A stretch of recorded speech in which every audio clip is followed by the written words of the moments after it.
संपूर्ण निकालासंदर्भात महाराष्ट्रातल्या जनतेमध्ये सुद्धा एक प्रचंड मोठा संभ्रम आहे. लोकांना हा निकाल खरा वाटत नाही आहे, हा मान्य नाही आहे. कारण निकालाच्या पूर्वी आलेले सगळे सर्वे, सगळे एक्झिट पोल हे सगळे खोटे ठरवून एक विचित्र असा निकाल लागलेला आहे.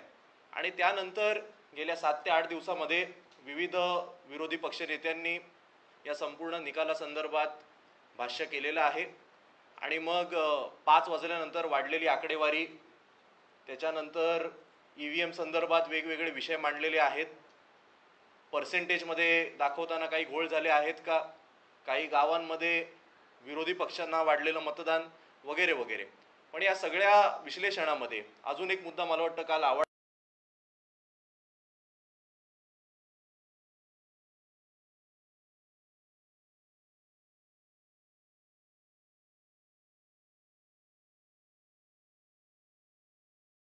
पण या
दोन 2024च्या विधानसभेमध्ये एवढा मोठा फरक पडलेला आहे की पोस्टल बॅलेटमध्ये महाविकास आघाडी ही 143 जागांवर आघाडीमध्ये आहे. 143 सीट्सवर पोस्टल बॅलेटच्या निकालांमध्ये महाविकास आघाडी पुढे आहे. महायुती ही 140 जागांवर पुढे आहे आणि इतर हे 5 जागांवर पुढे आहेत. आता या कोणत्या जागा आहेत या सुद्धा माझ्याकडे उपलब्ध आहेत. मी तुम्हाला प्रेस संपल्यावर तुमच्या हातामध्ये सगळ्यांना देऊ शकतो. या 5 जागा सुद्धा मी अशा पकडलेल्या आहेत की जे महाविकास आघाडीमध्ये सुद्धा नाहीत आणि जे महायुतीमध्ये सुद्धा नाहीत. उदाहरणार्थ MIM असेल किंवा मला वाटतं नाला सोपाऱ्याला आपले हे पुढे ठाकूर पुढे, या अशा सगळ्या जागा या इतरमध्ये पकडल्यात. पण जेव्हा EVMचं निकाल बाहेर आले, त्या EVMच्या निकालामध्ये महाविकास आघाडी जी पोस्टलमध्ये 143 वर होती ती थेट 46 वर येऊन थांबली आणि महायुती जी 140 वर होती ती थेट 230 वर गेली आणि इतर 12 वर गेले. एवढी मोठी प्रचंड तफावत ही पोस्टल आणि EVM मध्ये होऊच कशी शकते, हा आपल्या माध्यमातून निवडणूक आयोग आणि सगळ्या यंत्रणेला आमचा सगळ्यात पहिला प्रश्न आहे. मी मुद्दामून काही निकालच तुमच्या समोर ठेवणार आहे, म्हणजे ज्याच्या माध्यमातून लोकांना मी जे काय म्हणतोय ह्याचं चित्र स्पष्ट होईल. आपल्या समोर मी आदित्यजी ठाकरे यांनी जिंकलेल्या वरळी विधानसभेचा निवडणूक आयोगाचा स्क्रीनशॉट मांडलेला आहे. याच्यामध्ये मुद्दामून मी सर्कल केलेला आहे कॅल्क्युलेशन कसे केले ते दाखवायला. आदित्य उद्धव ठाकरे यांना EVM मधनं मिळालेली मतं ही 62,450 आहेत आणि एकूण मतदान EVMचं हे 141585 असं झालेलं आहे. याचा अर्थ जर तुम्ही 624450 आणि 1485 याची डिव्हिजन केली तर ईव्हीएमच्या माध्यमातून किती टक्के मतं ही आदित्य ठाकरेंना मिळाली हे तुम्हाला स्पष्ट होईल. तसंच जर मिलिंद मुरली देवरा यांना 54001 एवढी ईव्हीएम मध्ये मतं मिळालेली आणि एकूण मतदान झालेले, त्यामुळे त्यांना सुद्धा ईव्हीएम मधनं किती टक्के मतं मिळाली हे स्पष्ट होईल. त्याच्या बाजूला पोस्टल वोट ही सुद्धा निवडणूक आयोगाने त्यांच्या वेबसाईटवर दाखवलेली आहेत. आदित्यजी ठाकरे यांना 874 मिळालेली आहेत, मिलिंद मुरली देवरा यांना 522 मिळालेली आहेत आणि एकूण पोस्टल वोट ही 1716 आहेत. म्हणजे त्याचं सुद्धा तुम्हाला पर्सेंटेज मिळेल. आता यापुढे जे काही आम्ही टेबल मी दाखवणार आहे हे सगळं असाच जो काही चार्ट, जो काही निकालाचा चार्ट हा निवडणूक आयोगाने दाखवलाय त्याच्या आधारे आहे. आपण कधी जाऊन तो तपासू शकता. आपण सगळ्यात पहिले आदित्यजी ठाकरे यांचा जो निकाल दाखवला त्याचा मी तुम्हाला चार्ट दाखवतो. आदित्यजी ठाकरे यांना पोस्टलमध्ये 51% मतं मिळाली. मिलिंद देवरा यांना केवळ 30% मिळाली. म्हणजे पोस्टलमध्ये आदित्यजी ठाकरे हे मिलिंद देवरांपेक्षा 21% पुढे आहेत, तब्बल 21%. पण तोच जेव्हा ईव्हीएम वर विषय आला तेव्हा आदित्यजी ठाकरे यांची 60% मतं कमी होतात आणि मिलिंद देवरा यांची 8% मतं वाढतात. आणि म्हणून ईव्हीएमची जेव्हा अर्थात ईव्हीएमचा मतदानाचा टक्का खूप जास्त असतो, त्यामुळे ईव्हीएमचा जो टक्का असतो तोच फायनल रिझल्टमध्ये तुम्हाला दिसतो. त्यामुळे ईव्हीएमचा आदित्यजी म्हणजे महाविकास आघाडीचा टक्का कमी होतो, महायुतीचा टक्का वाढतो आणि म्हणून आदित्यजी ठाकरे हे केवळ 6% फरकाने ती निवडणूक जिंकतात. सांगायचं तात्पर्य काय, आपण हा ट्रेंड पहा. हाच ट्रेंड तुम्हाला पुढे प्रत्येक चार्टमध्ये दिसणार आहे. पोस्टलमध्ये महाविकास आघाडीचा उमेदवार पुढे, महायुतीचा मागे. फरक हा प्रचंड आहे. ईव्हीएमचा झाल्यावर फरक हा कमी होतो. आमची मतं पोस्टलमधनं ईव्हीएमला जाताना कमी होतात, महायुतीची मतं मात्र पोस्टलमधनं ईव्हीएमला जाताना वाढतात. हा झाला पहिलं. दुसरं, मी मुद्दामून स्वतःचा देखील निकाल आणलेला आहे. माझ्या निकालामध्ये पोस्टलमध्ये मला 47% आहेत. जिशान सिद्दीकी माझ्या ज्या विरोधात उभे होते त्यांना 22% आहेत. तब्बल 25% मतं मला पोस्टलमध्ये जास्त आहेत. पण ईव्हीएम मध्ये जेव्हा येतात तेव्हा त्यांची मतं ही डायरेक्ट 12% वाढतात. माझी मतं ईव्हीएम मध्ये कमी होतात, केवळ 8% मला विजय प्राप्त होतो. त्याच्या खाली तुम्हाला वाटेल केवळ मुंबईचं उदाहरण देतोय का, म्हणून मी संपूर्ण महाराष्ट्राचे चार्ट तयार केलेत. आमचे विद्यमान आमदार होते विदर्भचे बाळापूरचे, पोस्टलमध्ये 48%. महायुतीचे उमेदवार मला वाटतं शिंदे सेनेचे होते, त्यांना 23%. 25%चा फरक होता पोस्टलमध्ये. ईव्हीएम मध्ये आमची मतं परत एकदा 12% घटली, त्यांची 5% वाढली. केवळ 9.5% कमी फरकाने त्यांचा विजय झाला. मराठवाड्याचं सुद्धा आपण उदाहरण समोर ठेवलेलं आहे. आमचे उमेदवार होते प्रवीण स्वामी, जवळपास 60% मतं त्याने, 58%, 38%. परत एकदा पोस्टलमध्ये 20%चा फरक आहे. ईव्हीएम मध्ये तो फरक येऊन 2%वर कमी होतो. आपण हे सगळं पाहू शकता. भास्कर जाधव हे सुद्धा पोस्टलमध्ये 16% पुढे आहेत. ईव्हीएम वर जेव्हा विषय येतो तेव्हा 1.8% एवढ्याने तो कमी होतो आणि थोडक्या फरकाने भास्कर जाधव यांचा विजय होतो. खाली खेड आळंदीमध्ये बाबाजी काळे यांना 68% मतं आहेत पोस्टलमध्ये. दिलीप मोहिते जे महायुतीचे उमेदवार होते त्यांना केवळ 30. जवळपास 40%चा फरक हा पोस्टलमध्ये आहे. पण ईव्हीएम मध्ये तो 20%वर होतो. आमची 10% मतं कमी होतात, त्यांची 9% वाढतात. केवळ हे शिवसेना उद्धव बाळासाहेब ठाकरे पक्षासोबत झालं का? नाही, काँग्रेस सोबत सुद्धा तेच झालं. नाना पटोले साहेब जे महाराष्ट्र प्रदेश अध्यक्ष आहेत त्यांना 54% पोस्टलमध्ये मिळतात. त्यांच्या विरोधकाला केवळ 24%, 30%नी ते पुढे राहतात. पोस्टलमध्ये जर 30%चा फरक असतो तर ईव्हीएम मध्ये मतदान होताना दोघांना समसमान मतं कशी मिळू शकतात? केवळ 0.2%नी नाना पटोले यांचा विजय हा घोषित केला जातो. नाना पटोले यांची पोस्टलवरनं ईव्हीएम वर 13%नी मतं कमी होतात आणि महायुतीची 17%नी वाढतात. खाली मुंबईतलं त्यांचं काँग्रेसचं उदाहरण घेतलंय, असलम शेख यांचे 56 वरनं 50%, 60%नी आमची नेहमी कमीच होतात आणि महायुतीची नेहमी पोस्टलमधनं ईव्हीएम मधनं वाढतात. त्याच्या खालचं उदाहरण घेतलंय विश्वजित कदम यांचं 73% वरनं केवळ 55% वर 17%नी त्यांची मतं कमी होतात. महायुतीचे उमेदवार संग्राम देशमुख यांची 17% वाढतात. त्यामुळे पोस्टलमध्ये जवळपास 47% पुढे असणारे विश्वजित कदम हे केवळ 12% विजयी घोषित केले जातात. राष्ट्रवादी शरद पवार साहेबांचा पक्ष, जयंत पाटील साहेब यांना पोस्टल मधली 70% मतदान हे त्यांना होतं. विरोधातल्या महायुतीच्या उमेदवाराला केवळ 28% मतदान होतं. 42% ते पुढे असतात, पण ईव्हीएम मध्ये त्यांची मतं कमी होतात, महायुतीची वाढतात.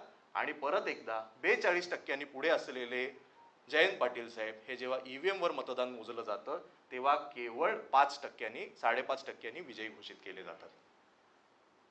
रोहित पवार यांना 60% मतं पोस्टलची असतात. त्यांच्या समोर असलेले भाजपचे राम शिंदे यांना 40% असतात. तब्बल 20% ते पुढे असतात. परत एकदा ईव्हीएम वर जेव्हा येतं तेव्हा महाविकास आघाडीचे उमेदवार हे 11% मागे जातात. ईव्हीएमच्या भरोशावर महायुतीचे उमेदवार हे 10% पुढे जातात आणि निसटता विजय हा रोहित पवार यांचा होतो. आतापर्यंत मी तुम्हाला जे दाखवलं हा सगळा ट्रेंड हा आम्ही जिंकलेल्या जागांचा होता. आपण जर ह्याचा संपूर्ण अभ्यास केला तर हाच ट्रेंड आम्ही ज्या जागा हरलो त्या जागांचा सुद्धा आहे. म्हणजे पोस्टलमध्ये महाविकास आघाडीचा उमेदवार हा प्रचंड प्रमाणात पुढे जातो आणि ईव्हीएम मध्ये तो मागे जातो. मी उदाहरण म्हणून तुमच्या समोर 10 ते 15 आणलेले आहेत. तुम्हाला पाहिजे तर तुम्ही घरी जाऊन किंवा तुमच्या ऑफिसमध्ये प्रत्येक जागेचा अभ्यास करा, तुम्हाला सेम ट्रेंड दिसेल. सगळ्यात पहिली म्हणजे सिरियल नंबर 1 ची विधानसभा अक्कलकुवा, आमचे उमेदवार 45%, महायुती 14%, 31% पुढे होत. ईव्हीएमला जेव्हा जातो तेव्हा मी 2% सीट हरून जातो, डायरेक्ट -2%. बाजूला बुलढाणा, आम्ही 20% पोस्टलमध्ये पुढे होतो. आमचे उमेदवार होत्या जयश्रीताई शिंदे गटाचे, आम्ही 20% पुढे होतो. ईव्हीएमच्या वोटमध्ये त्यांचं 9% वाढतात, आम्ही 12% कमी होतो. 0.8% आम्ही सीट हरून जातो.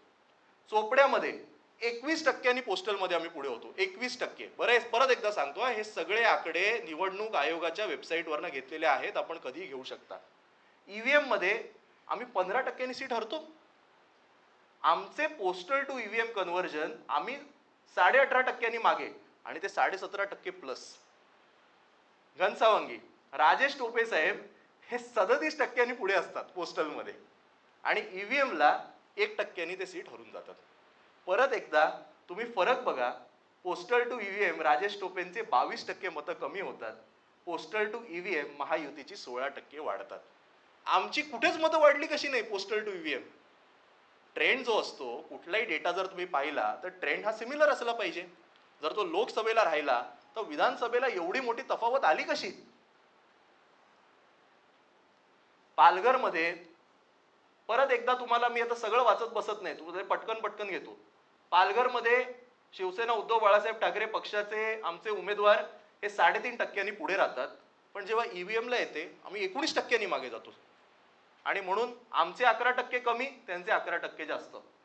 चेंबूरमध्ये आमचे सिटिंग आमदार होते प्रकाश पातरपेकर, हे तब्बल 16% पुढे असतात, पण ईव्हीएम वर जेव्हा गोष्ट येते तेव्हा आमची मतं ही 9% कमी होतात आणि त्यांची 15% वाढली जातात आणि आम्ही शेवटी 7.5% ती सीट आमची जाते. संगमनेरला हे मला वाटतं सगळ्यात इंटरेस्टिंग उदाहरण आहे बाळासाहेब थोरात साहेबांचं. थोरात साहेबांना पोस्टलची तब्बल 70% मतं मिळाली आहेत आणि त्यांच्या विरोधातल्या उमेदवाराला केवळ 28%. म्हणजे पोस्टलमध्ये 40% मतं ही त्यांना जास्त पडलेली आहेत, पण जेव्हा ईव्हीएम वर तो विषय येतो तेव्हा 5.5% बाळासाहेब थोरात सारख्या मोठ्या नेत्यांचा ती सीट हरतात.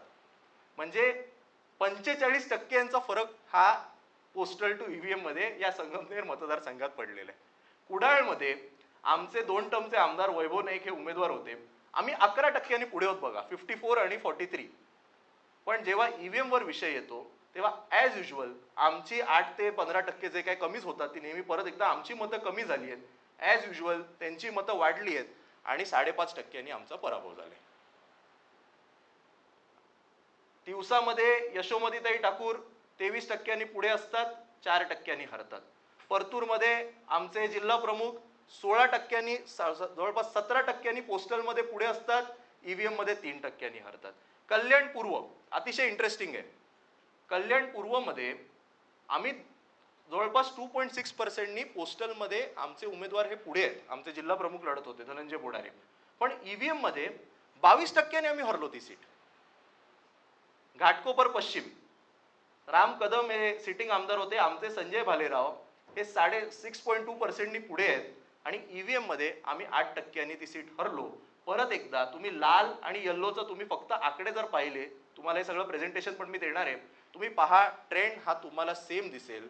पोस्टल टू ईव्हीएम मध्ये महाविकास आघाडीची मतं कमी होतात, महायुतीची वाढतात. मग त्या सीट आम्ही हरलो असो किंवा जिंकलो असो. आणि एक शेवटची स्लाइड, ऋतुराज पाटील 62.8%, त्यांच्या समोर महायुतीचे अमल महाडिक हे 35%, तब्बल 27%नी ते पुढे असतात. पण जेव्हा ईव्हीएम वर विषय येतो 6.5%नी ते मागे जातात आणि ते सीट हरतात. निफाड मध्ये अनिल कदम हे 15%नी पुढे असतात, ईव्हीएम मध्ये 15%नी हरतात. म्हणजे पोस्टल टू ईव्हीएम मध्ये आम्ही 14.3%नी मागे जातो आणि ट्रेंड प्रमाणे महायुती ही ईव्हीएम मध्ये पुढे जाते. पारनेर मध्ये राणी निलेश लंके या 29%नी पुढे असतात पोस्टलमध्ये, पण ईव्हीएम मध्ये त्या 1%नी सीट हरतात.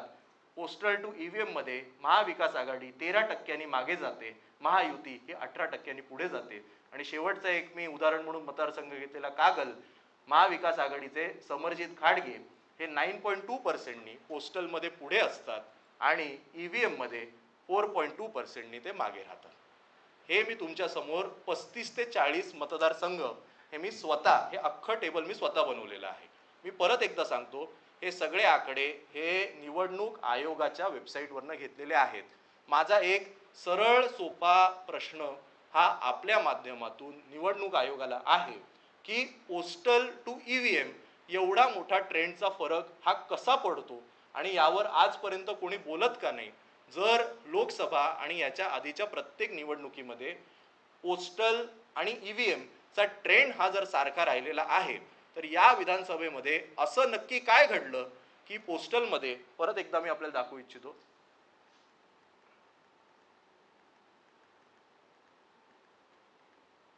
की पोस्टल आणि ईव्हीएम मध्ये एवढा मोठा फरक पडतो. पोस्टलमध्ये महाविकास आघाडी ही 143 सीट्सवर पुढे आहे आणि जेव्हा तो विजय ईव्हीएम वर येतो तेव्हा आम्ही केवळ 46 जागा जिंकतो आणि महाविकास आणि महायुती ही 230 जागा जिंकते. हा एक महत्त्वाचा प्रश्न आपल्या माध्यमातून मला महाराष्ट्राच्या समोर ठेवायचा होता, म्हणून मी आज आपल्या सगळ्यांना बोलवलेला आहे. आपल्या मनामध्ये कुठले प्रश्न असतील तर आपण जरूर विचारू शकता.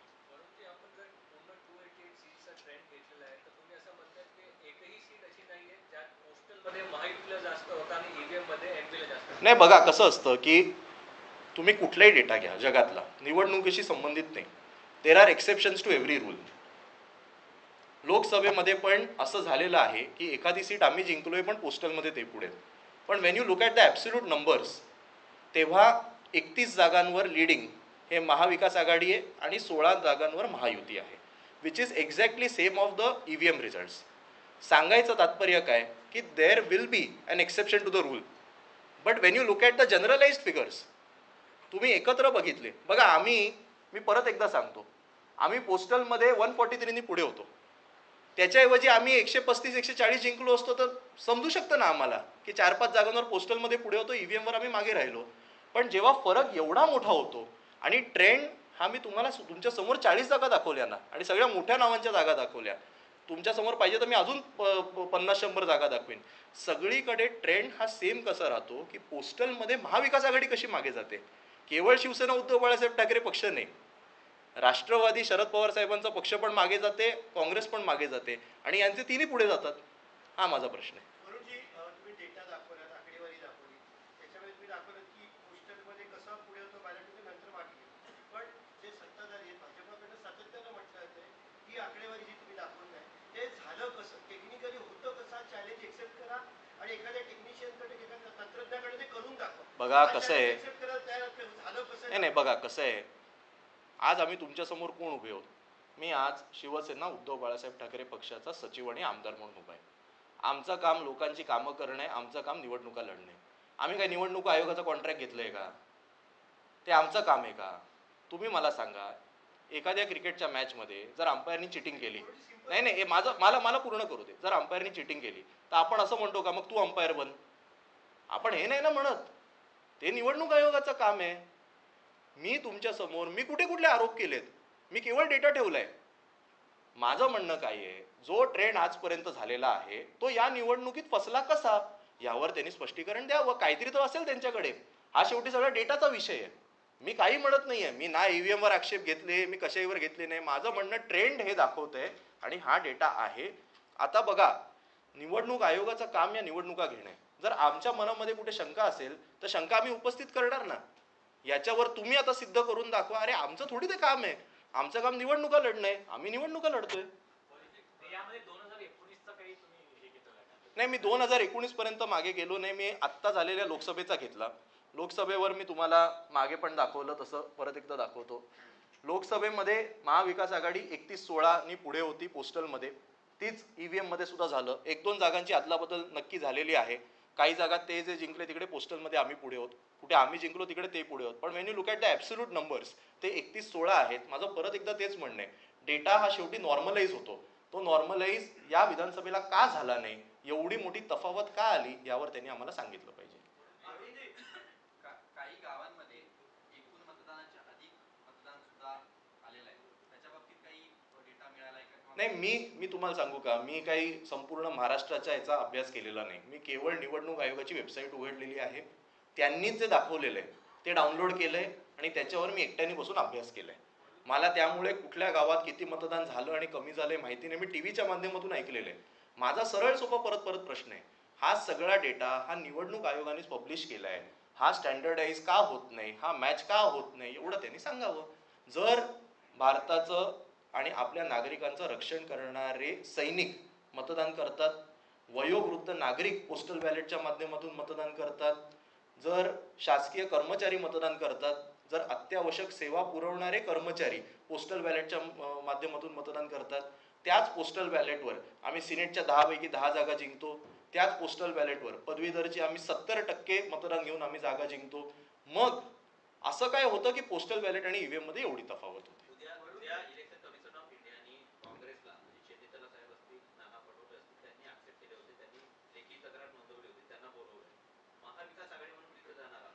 नाही, मला महाविकास आघाडीची या संपूर्ण याच्याबद्दलची भूमिका मला माहिती नाही. ते आमचे नेते स्पष्ट करतील, आमचे जे वरिष्ठ आहेत ते स्पष्ट करतील.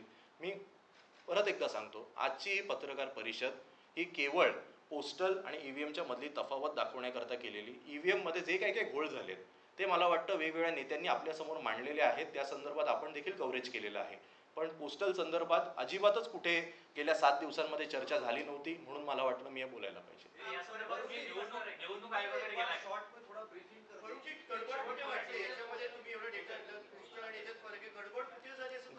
गडबड तुमचा चांगला प्रश्न आहे. गडबड हीच झालेली आहे की प्रत्येक जागी पोस्टल टू ईव्हीएम मध्ये महाविकास आघाडीची 1-2 टक्क्याने 5 ते 15% मतं कमी होताना दिसतात आणि महायुतीची 5 ते 15% वाढताना दिसतात आणि त्याच्यामुळे सगळी गडबड झालेली दिसते.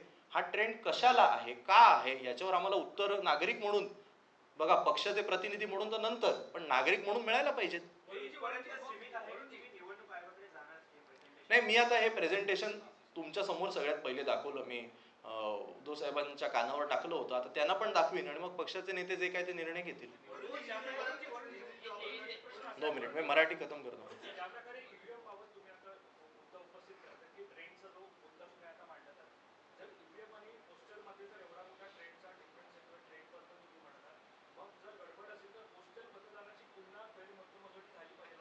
नाही, पोस्टलची कशाला, पोस्टलची तर आपल्या डोळ्यासमोर होते ना. आता मी काउंटिंगला होतो, पोस्टलचे तर कागद असतात आपल्या समोर, त्या चिठ्ठ्या मोजल्या जातात. त्यामुळे पोस्टलमध्ये मला नाही वाटत कोणीच आक्षेप घेतलेला आहे, कारण ते तर डोळ्यासमोर होतं. ऑफकोर्स काही रिजेक्ट झाली असतील तर त्याच्यावर आक्षेप घेतला जातो, पण आपल्या डोळ्यासमोर होतं. त्यामुळे पोस्टल संदर्भात मला नाही वाटत महायुतीमध्ये सुद्धा कोणी आक्षेप घेतलेला आहे. त्यांना तर फरकच पडत नाहीये. 230 आले, त्यांना काय पडली आता. नाही, हा सुद्धा एक आपण महत्वाचा मुद्दा उपस्थित केला की व्हीव्हीपॅटची जी मतमोजणी व्हायला पाहिजे. आम्ही काल काही ठिकाणून ऐकतोय की आता व्हीव्हीपॅटची मतमोजणी न करता त्यावर ते सांगतात तुम्हाला मॉकपोल करून दाखवू. हरलेल्या उमेदवारांचा आक्षेप हा झालेल्या मतदानावर आहे. ते मशीन परत एकदा रिसेट करून ते व्यवस्थित चालते की नाही हे थोडी आमचं काम आहे. आमचं काम काय आहे, जे मतदान झालंय, जे ईव्हीएमच्या मशीनवर दिसलं ते तशाच व्हीव्हीपॅटच्या चिठ्ठ्या पडल्यात की नाही हे आम्हाला तपासायचं आहे. आणि त्यामुळे व्हीव्हीपॅटच्या चिठ्ठ्याच मोजल्या गेल्या पाहिजेत. मॉक पोल कुठल्याही हरलेल्या उमेदवाराला नकोय. व्हीव्हीपॅटमध्ये ज्या चिठ्ठ्या आपण मतदार जो असतो त्याला दिसतात, त्या दिसल्यानंतर पुढे त्याच्यामध्ये काही गोंधळ होतो असं म्हणणं आहे. कारण तुम्ही ज्याला मतदान केलं ती चिठ्ठी तुम्हाला दिसते. नाही बरोबर आहे ना, पण काय आहे, नाही नाही तुमचं म्हणणं बरोबर आहे. आणि म्हणूनच मी काही इकडे ईव्हीएम कसं असावं आणि कसं नसावं यावर बोलणारच नाहीये. बघा कसं असतं, शेवटी इट्स अ मशीन. त्याच्यामध्ये तुम्ही जो प्रश्न उपस्थित केलात की वाढलेलं मतदान, हे वाढलेलं मतदान नक्की कसं झालं म्हणून यावर प्रश्नचिन्ह उपस्थित होत आहेत की शेवटच्या एका तासात एवढं मतदान कसं वाढलं. आणि त्यामुळे ईव्हीएम कसं काम करतं आणि कसं नाही काम करत हा एक वेगळ्या प्रेस कॉन्फरन्सचा मुद्दा आहे. आजचा मुद्दा हा केवळ पोस्टलचे जे ट्रेंड आहेत ते ईव्हीएम मध्ये कसे बदलले गेले एवढा माझा सरळ सोपा प्रश्न आहे. आप पोस्टल और इसका ईवीएम का जिक्र कर रहे हैं, ऐसा हो सकता है कि जो सरकारी कर्मचारी है, सैनिक है या जो वृद्ध नागरिक है, उनकी पहली पसंद महाविकास आघाड़ी हो, लेकिन जो अन्य जनता है जिन्हें अलग अलग तरीके 4-5 महीने बीजेपी जो दावा करती है हिंदुत्व अलग मुद्दों पर, हमने उनके पहुंचने तो हिंदुत्व, मेरा एक सीधा सीधा सवाल है कि पोस्टल बैलेट में जो वोटिंग होता है क्या वो रिप्रेजेंटेशन नहीं है लोगों का? तो उनका वोटिंग राइट से निकाल दो. उनको क्यों दिया वोटिंग राइट? जो हमारी रक्षा करते हैं, जो हमारे सैनिक हैं, उनके लिए सरकार ने इसका मतलब कुछ काम नहीं किया, इसलिए उन्होंने विरोध में मतदान किया क्या? जो हमारे ज्येष्ठ नागरिक हैं, जो घर के बाहर जा नहीं सकते, जो हमारे हैंडीकैप सिटीजन्स हैं, उनकी राय मायने नहीं रखती? मेरा यही कहना है कि उनका जो रिप्रेजेंटेशन है वो रिप्रेजेंटेशन आम रिप्रेजेंटेशन से मैच होना चाहिए. क्योंकि जब मतदान होता है पोस्टल बैलेट का, वो क्या 6 महीने पहले नहीं होता, वो 4 या 5 या 7 दिन पहले होता है. तो जो मूड होता है विधानसभा का या फिर उस चुनाव का, वही मूड पोस्टल और ईवीएम में रिफ्लेक्ट होता है. इसी वजह से मैंने आपको दिखाया कि पोस्टल और ईवीएम का जो मूड है वो लोकसभा में मैच हो गया, विधानसभा में इतना बड़ा कैसे चेंज हो गया, यही सवाल है. सवाल ये भी है कि जो पोस्टल बैलेट का मत होता है वो हजारों में होता है, कहीं 2000, 4000, 5000, लेकिन जो ईवीएम में वोटिंग होती है वो लाखों में या हजारों में होती है. क्योंकि एक तरफ 2-4 हजार वोट होते, एक तरफ लाखों वोट होते, चाहे असेंबली की बात हो या लोकसभा की, तो पैटर्न तो चेंज होने के भी चांसेस हो सकते हैं. नहीं मेरा इसीलिए आपका कहना बराबर है, पर आप कोई भी डेटा देख लीजिए, इट इज स्टैंडर्डाइज. अभी मैं फॉर एग्जांपल आपको और एक उदाहरण दूंगा, क्योंकि आपने मुझे नंबर्स पे सवाल पूछा. आप वोटिंग पैटर्न देखिए, आप मुंबई का वोटिंग पैटर्न देखिए. हर एक विधानसभा में जो टोटल नंबर ऑफ वोटर्स होते हैं वो भी बहुत अलग अलग होते हैं. मेरे विधानसभा में 2,40,000 थे, चांदीवली में आप गए तो शायद डबल से भी ज़्यादा है. लेकिन आप वोटिंग पैटर्न देखिए, वो बहुत बार आपको सेम दिखेगा. नंबर जो होते हैं they tend to form a pattern. आप कोई भी डेटा पे का पढ़ाई कर लें. मेरा क्या कहना है कि अगर ये जो डिफरेंस पोस्टल और ईवीएम में अगर इतनी बड़ी तैनात में होता तो इसके पहले के चुनाव में वो क्यों नहीं दिख कर आया? वो एग्जैक्ट 31-16 मैच कैसे हुआ? यहाँ पर भी अगर डिफरेंस आना होता, मैंने जैसे उनको भी बताया कि there can be exceptions to a rule. अगर हम 143 और 140 पे पोस्टल में आगे हैं, 5-10 सीट ऊपर नीचे आती हम भी मानते. इतना बड़ा फ्लक्चुएशन कैसे आया, इस पर सवाल है. और एक जो ट्रेंड जो मैंने जानबूझ के आपको डेटा के माध्यम से बताया कि हर एक बार हमारे वोट कम हो रहे और उनके बढ़ रहे, ये कैसे हुआ? जो सीट हम जीते उधर भी यही ट्रेंड है, जो सीट हम हारे उधर भी यही ट्रेंड है.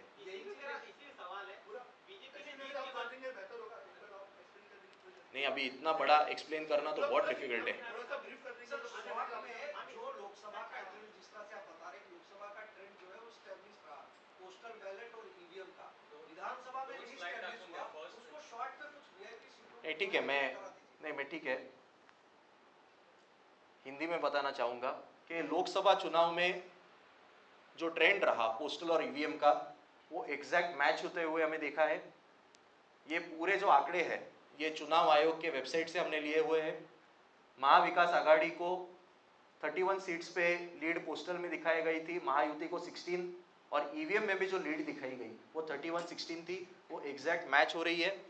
मगर जब हम विधानसभा की बात करें तो महाविकास आघाड़ी ये 143 पे आगे दिख रही है पोस्टल में. ये सारे जो आंकड़े हैं ये चुनाव आयोग के वेबसाइट पर उपलब्ध है, आप भी जाकर देख सकते हैं. महायुति ये 140 सीट्स पर दिखाई जा रही है, पर जब ही ईवीएम के आंकड़े गिने गए तब महाविकास आघाड़ी ये 46 पे आ गई और महायुति ये 230 पे आ गई।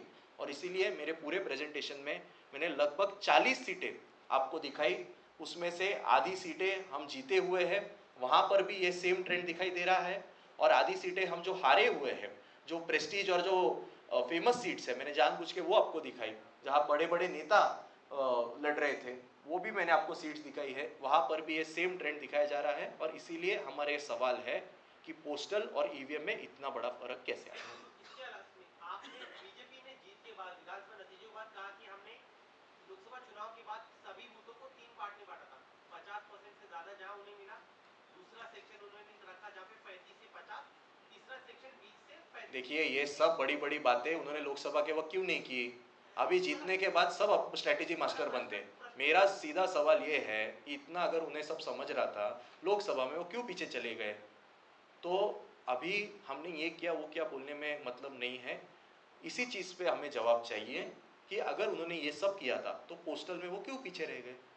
वरुण जी, लेकिन जो सवाल आप उपस्थित कर रहे हैं टेक्निकल इशू है, या जिसको आप डेटा बता रहे हैं कि डेटा कभी पैटर्न चेंज नहीं होता, ये गंभीर विषय है। फिर आप लोग अपना प्रतिनिधि लेकर या पूरी आघाड़ी के साथ में बैठकर, कांग्रेस को तो बुलाया भी था इलेक्शन कमीशन ने, वहां जाकर इन सारी चीजों का इसके पीछे का पैटर्न क्या है, वहां क्यों नहीं देखिए, मैं फिर एक बार कह रहा हूँ कि मैंने पूरे प्रेस कॉन्फ्रेंस में एक भी एक्यूजेशन नहीं किया किसी पे, मैंने सिर्फ नतीजे आपके सामने रखे हैं।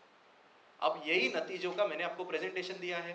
सवाल आपके भी मन में आ गए हैं ये कैसे हो गया, आप ही अभी हमें पूछ रहे हैं कि चुनाव आयोग के पास जाना चाहिए। तो अभी ये प्रेजेंटेशन हमारे सारे सीनियर नेता भी देखेंगे और वो फिर डिसीजन लेंगे। इसी तरह की बात जब पहले ठीक है। तो बीजेपी ने कहा कि फेक नैरेटिव ईवीएम के खिलाफ भी फैलाया जा रहा है। नहीं देखिए, मैं फिर एक बार कहता हूँ, फेक किसको कहते हैं, जो झूठ होता है। ये मैं 10वें बार कह रहा हूँ, ये सारे आंकड़े चुनाव आयोग के वेबसाइट पर है, वो बता दे कि चुनाव आयोग गलत वेबसाइट पर के आंकड़े बता रहा है, मैंने तो बस वही आपको दिखाया है। Thank you. आपने जो 40 सीटें दिखाई उसमें एक पैटर्न हमने देखा, -14%, 16%, 21%, इतना ही डिफरेंस जो है लगभग सभी सीटों पर आ रहा है। जहाँ पे बड़े नेता है वहाँ पे मार्जिन जो है 2%, 3% या 1% पे आ रहा है। तो ये आपको लग रहा है, अगर मान लीजिए आप ईवीएम में कुछ कह नहीं रहे, क्या जानबूझ के वो जो ईवीएम वहाँ पे गए होंगे, वहाँ उन्हें उस तरह से सेट किया गया था ताकि इस तरह का अगर रेंज ले तो शायद उनकी सीट निकल सकती है। मेरा यही कहना है कि हर एक बार पोस्टल में महाविकास आघाड़ी आगे रहती है और ईवीएम में पीछे जाती है, फिर वो सीट महाविकास आघाड़ी जीते या हारे, 15-15% का स्विंग कैसे हो रहा है, ये मेरे मन में सवाल है। मैं ये नहीं बता रहा हूँ ईवीएम रिग हो गया या क्या हो गया, पोस्टल तो सबके आँख के सामने होता है। सवाल तो अभी जनता के मन में ईवीएम के बारे में है, ये और एक मैंने बस उनके सामने डेटा रखा है। Thank you. दूसरा सवाल नहीं बस हो गया। अरे सर, आप विधायक हैं, आप तो बता सकते हैं। एकनाथ शिंदे जी की तबीयत खराब हो गई है। नहीं ठीक है, आज की ये प्रेस कॉन्फ्रेंस मैंने सिर्फ पोस्टल वर्सेस ईवीएम इस संदर्भ में ली थी, और इसीलिए अब जो कोई राजनीतिक सवाल है वो हमारे प्रवक्ता नेता इस पर बयान करेंगे। Thank you so much. Sir, आप विधायक हैं, बोल सकते हैं। इसलिए तो इतना बोला है।